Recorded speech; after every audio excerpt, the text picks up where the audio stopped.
My name is Olive Nete. I give you a warm welcome to the news in details. The Senate General Assembly has urged the Ministry of Infrastructure and the Ministry of Environment to take urgent measures to make clean cooking fuels more accessible to the population.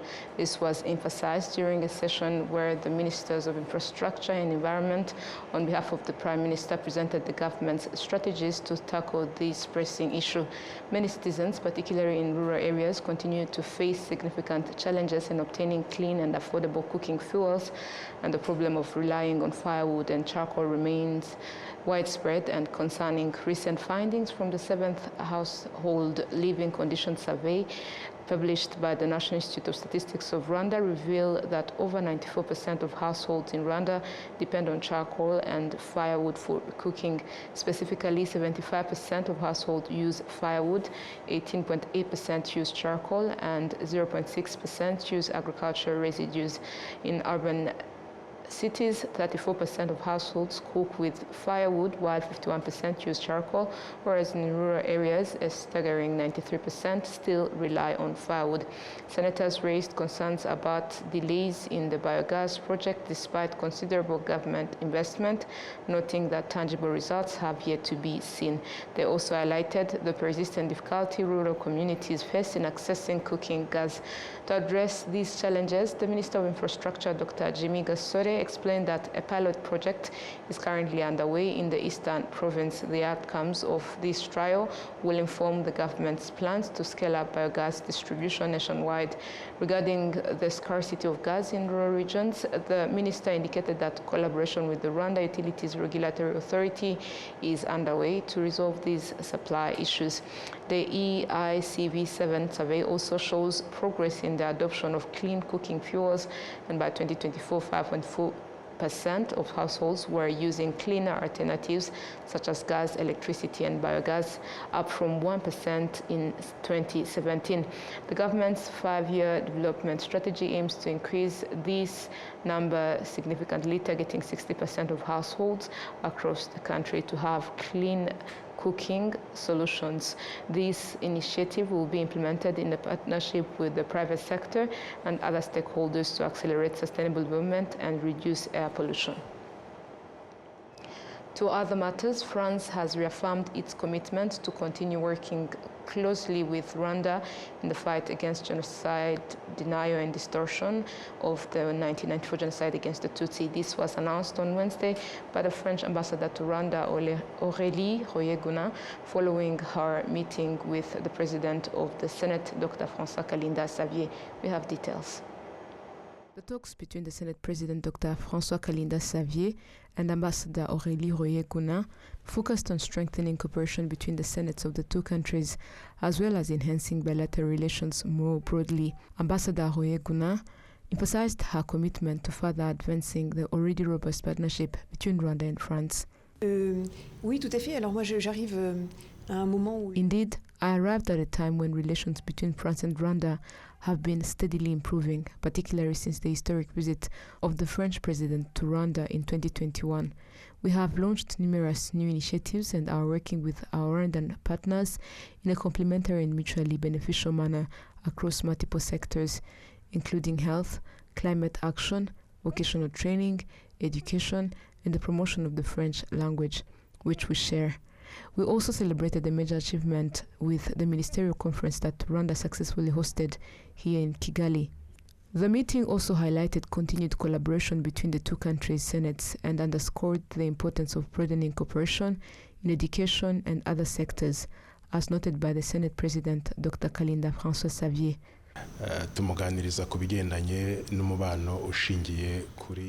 We also discussed the relationship between the senates of both countries, and she agreed to strengthen his cooperation so that the Senate of Rwanda and the Senate of France can work together more broadly and effectively.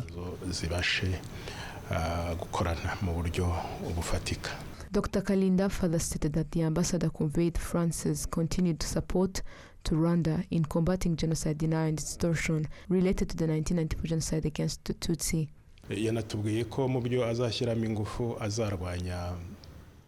Clip 3.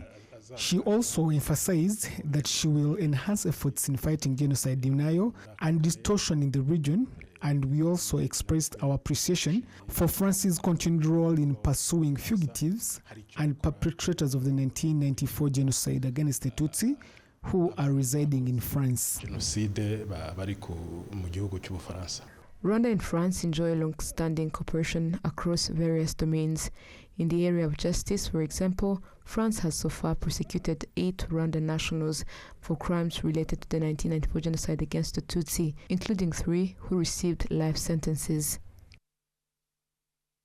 Financial matters, the National Bank of Rwanda is set to publish a report on the results of the proof of concept conducted within the bank and other financial institutions on the performance of the new digital currency, the CBDC. The findings from this trial will determine when it will begin being used by a small group of citizens before it is rolled out to the market and adopted nationwide. Enora Gladys has more on this.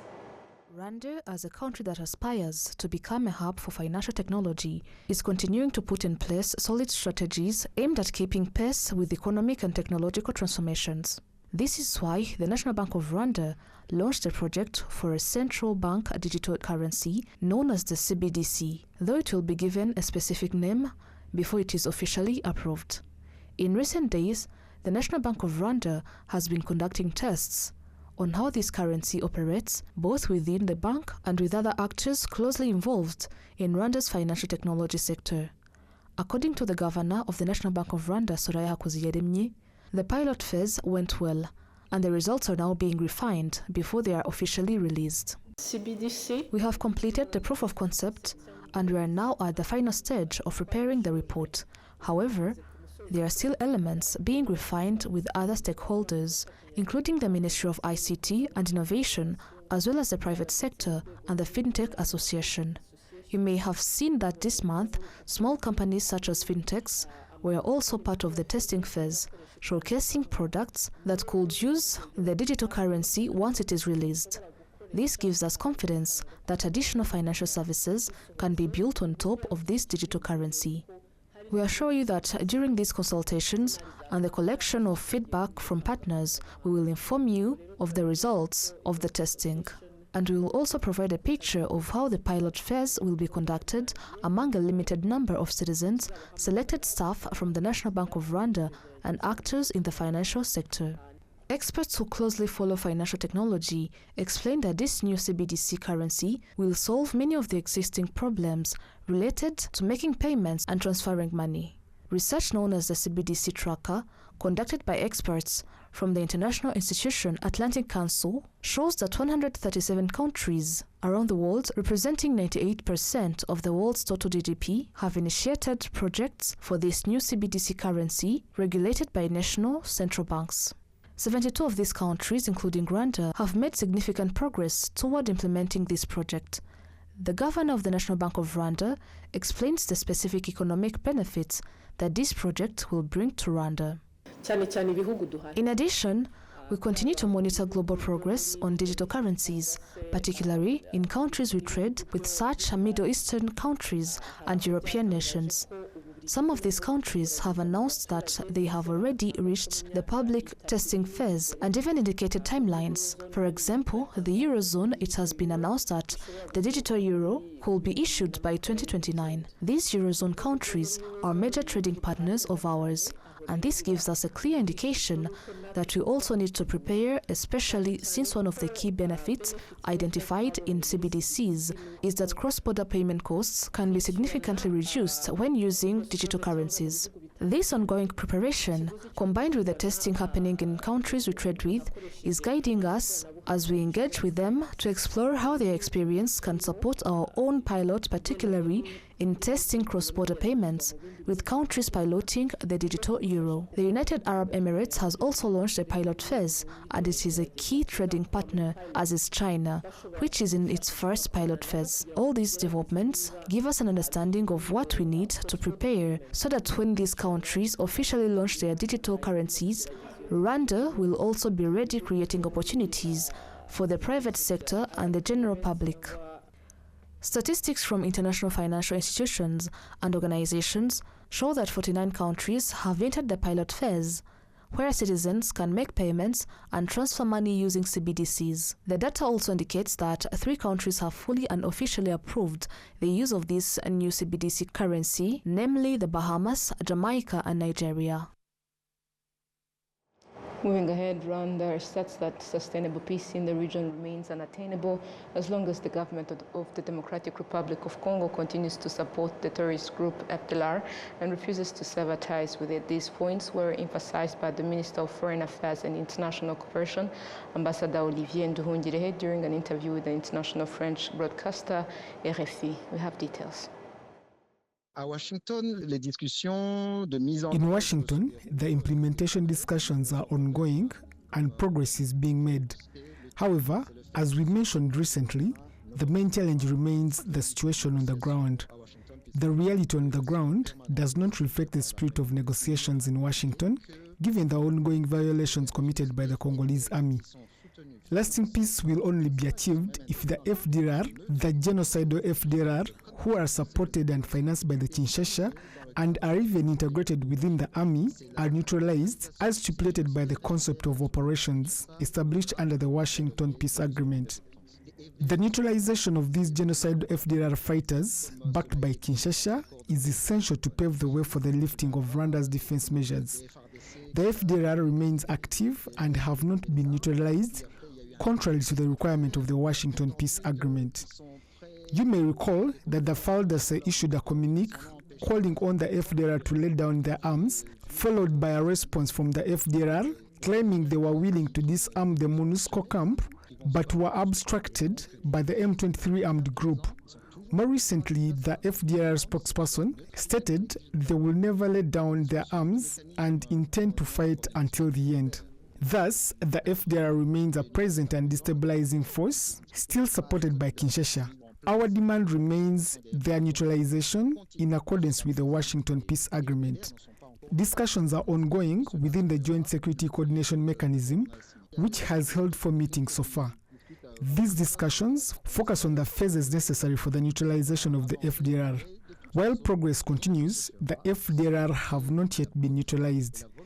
We remain hopeful that this will be accomplished as required by the agreement. Technical teams are also actively engaged in talks in Washington, and we anticipate further advancement. However, no progress will be possible without genuine goodwill and political commitment from Kinshasa regarding the FDLR issue.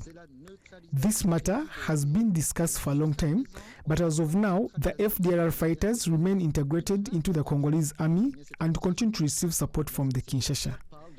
The Washington Peace Agreement explicitly calls for the neutralization of the FDLR. This is not merely a matter of mapping territories or issuing declarations and calls to disarm, but of the effective neutralization of these forces. To date, this has not been realized. More than 5 months have passed since the agreement was signed on June 27th.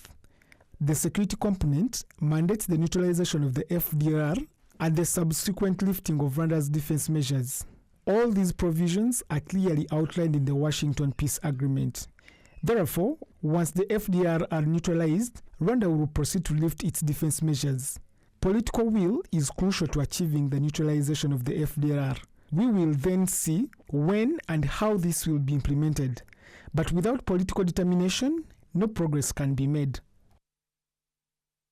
Moving ahead, former soldiers of the Israeli Defense Forces played a friendly wheelchair basketball match against Rwanda's national team of persons with disabilities, ending with a 45-37 victory for the visitors. The game aimed to further promote participation in sports for people with disabilities and to encourage the exchange of skills and experience between players from both teams. We have a detailed story.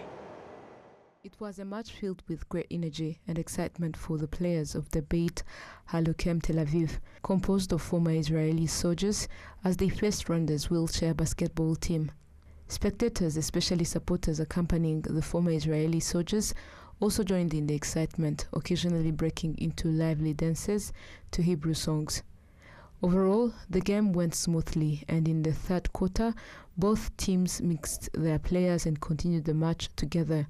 The event was also an opportunity for mutual learning and strengthening friendship between players representing both countries, as highlighted by Moti Harari from the Israeli side and Rwamungu Meshak from the Rwandan team. The game was very exciting, very happy to be here. I think everyone here is experiencing something very historical for Bet Lochem, and I think from Rwanda also, this is something that has never happened to the organization, and us, the team, we are very happy to play against you guys and to meet you and to understand the culture, and the way you guys play is very phenomenal and very good. Sometimes when you come to a different country and you want to see how they play, you expect something, maybe middle class or high. You don't know how to expect. So, I'm coming out of this game from a good expectation. Having the Israeli veterans and the wheelchair basketball, they have some experienced players, the coaches. We are learning from them different angles, but the key thing is to have a relationship, the good relationship. Playing here, also for us, also get time to go there to have a friendly game at their place, which means a lot to us. And we are looking forward to go with the step by step, but also to improve our game, learning from them. I think Rwanda, we have so many accessible infrastructure, the Petit Stade, the Zaria, the LDK, all the infrastructure for the basketball are accessible in different ways and so many angles. So we took it as an advantage for us to people with disabilities who play basketball, and we are happy that we need to have Rwanda as a hub of wheelchair basketball in Africa, especially in East Africa.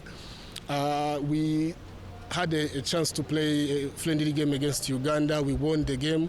We will play against Kenya soon and maybe Congo. And we know that in East Africa we are now in the top of 3-2 teams that performs well. But next year, at the end of the next year, I think we'll be having a strong national team of Rwanda. The match was part of a series of activities organized by the Embassy of Israel in Rwanda for the visiting Israeli veterans. Ambassador Einat Weiss noted that the event was meant to emphasize the importance of recognizing and supporting persons with disabilities. Is to really show Rwanda and the world, because this is also being then, screened in Israel, and people are already reacting about what they saw yesterday. The understanding that people with disability are people. Disability, someone is tall, someone is short, disability doesn't define you. Disability is something you have, you live with it. Our job as community is to enable them to express themselves like everyone has the basic right. This game has shown not only how difficult sports, basketball on wheels is extremely difficult, but also the spirit of camaraderie, of friendship. Very fast they exchange teams and they're playing together, they give each other tips.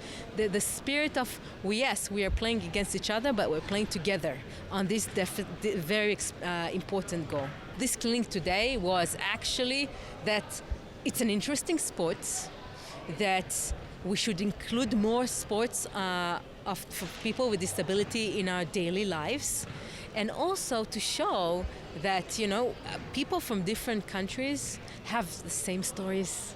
Eventually, if you are sitting on a wheelchair, it doesn't matter where you are in the world, you have the same story, you have the same difficulties, you have the same step that no one thought to give a ramp on, you have the same stories of sitting on a wheelchair for all day. So what we saw in this clinic, and I was talking with all of them, is that they have the same stories.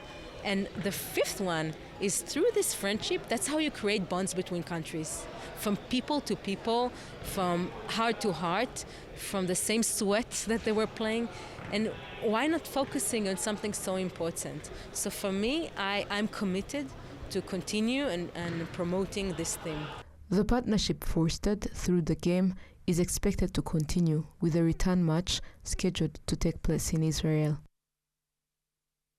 To Rwanda's education sector, the Rwanda Basic Education Board has announced that by 2030, each province will have a specialized center dedicated to supporting learners with multiple and complex disabilities.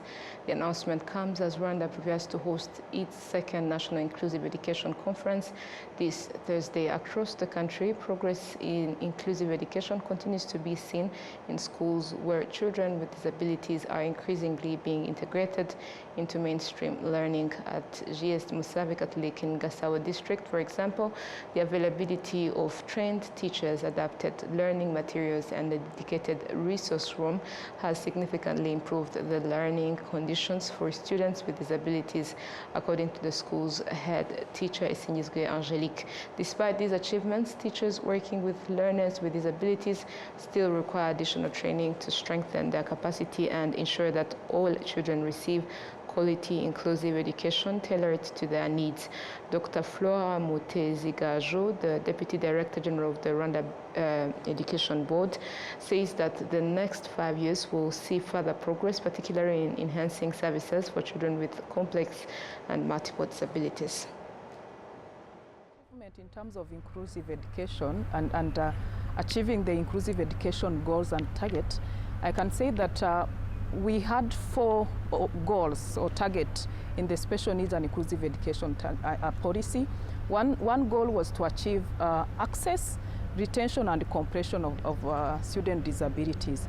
So when you look at the statistic that we have, there's an improvement in terms of access to education for children with disabilities. So the number has been increasing since 2018 to 2025. So we see an improvement in terms of access, and we can say that the dropout of student disability, yes, it's still high, but it has also been reducing, which means that at least the first goal of the policy has been achieved. Of course, there's a lot that has to be done, but we see an improvement in terms of achieving that goal. The second goal was around development of support services. That is supporting students with disability when they are in school. So that is where we have a lot of action that we have been taking. One is around teacher training, identification and assessment of learners with disabilities to be able to support them properly. So this is something that we have been doing, training teachers on inclusive education, approach and principles, but also identifying student with disabilities and designing appropriate support for them. So the other goal was around provision of teaching and learning resources. That is where we have a lot of work that have been done. Of course, it's a process. We've been able to equip schools that accommodate learners with disabilities, equipping them with appropriate resources. If it is a school that accommodates learners with visual impairment, of course we provide materials that support learners with visual impairment. But we also have been working with the regular school to provide resource rooms. And in this resource room, it's a separate room within a regular school that have all the equipment to be able to support different learners that are in the regular school. Yeah, we have in the education sector strategic plan, we have a plan to build or upgrade one school in the province, per province. That is going to be 5 schools. These schools are going to accommodate children with disabilities, especially children with multiple disabilities and children with severe disabilities. So these are going to be boarding schools, and students or children from different districts are going to be accommodated in these schools. But students without disability who are in the vicinity or in the surrounding of that school, they're also going to be coming to this school to make sure that these schools are not really a special school for learners with disabilities, but it's an inclusive school that also accommodates students with disabilities, but students without disability, to promote inclusive education in general. Preliminary data from a June 2025 survey conducted by the National Council of People with Disabilities shows that about 145,000 people with disabilities, 25%, 25.8% re-employed as a result of having received an education. However, more than 317,000 people with disabilities, representing 56.4%, remain unemployed, including both those who completed schools and those who did not. The Rwanda Education Board statistics also show that the number of students with disabilities has increased from 20,000 in 2018 to 45,000 today, reflecting ongoing national efforts to expand access to inclusive education. To more news, men who have undergone training on promoting gender equality and equity principles affirm that this has significantly contributed to the development and well-being of their families. Many previously struggled to understand why their wives spent considerable time participating in cooperative activities or pursuing income-generating ventures. However, through awareness and training, attitudes have shifted, leading to greater support for women's economic involvement. Clemence Bideri, project manager at the Women for Women, highlights that empowering women economically plays a vital role in reducing conflicts within households and fostering family stability. I must first start by saying that we noticed that if we don't include the male partners of the women that we target, then we will not go very far as economic and social empowerment of the women is concerned. We noticed also that GBV remained high if the male partners were not involved. So we are targeting men engaged in our program with women, but we have noticed that this has brought a lot of positive change in the household, whereby there are increased incomes, but there's also joint decision-making and planning for the future. And this brings a lot of good vibes in the house, and you find that these households are really developing faster than those that are not practicing this. This event is the major one, but we actually practice the activism against gender-based violence prevention every day of the year. Why I'm saying this is because the GBV has to be fought every single day. We are proud to say that we have had over 80,000 women go through our program, and today they are out there in different parts of the country, and we expect that those who are still wading in the gender-based violence field, that they copy the role models that are in their communities. That's the only way we expect that they will improve. They will see how those households have moved the journey and what they have done practically to be where they are today. But basically, I go back to the theme, if you support the women to be economically empowered, then this is the right path to gender-based violence prevention. Thank you.